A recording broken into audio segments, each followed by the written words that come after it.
And what about those accusations that I read earlier? Even as a child, I was told to fear God. So, are any of the accusations true?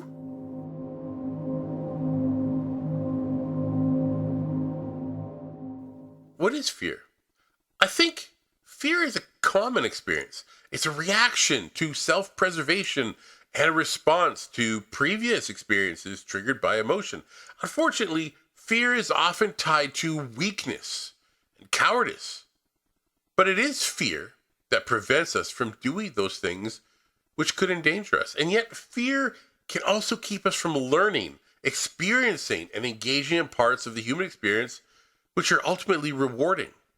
The fear of learning to ride a bike is different than social fears and anxiety. The fear of heights is different than the fear of embarrassment. I would rather wear a pink shirt than set trusses on a third-story wall, for example.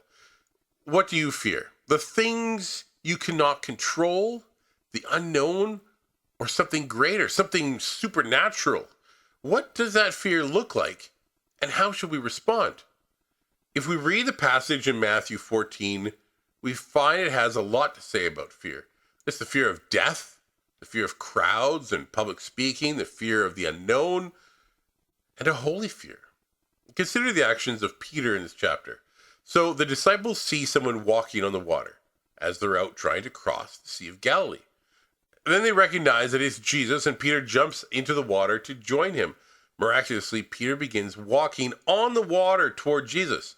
And at some point, he sees the crashing waves and he feels wind blowing and he becomes afraid. This is the result of doubt. And Peter takes his eyes off of Jesus and doubts what he's experiencing. Peter's fear was based on his experience with storms on the Sea of Galilee. He wasn't a coward. He just took his eyes off the Lord. And fear brings you to either faith or doubt.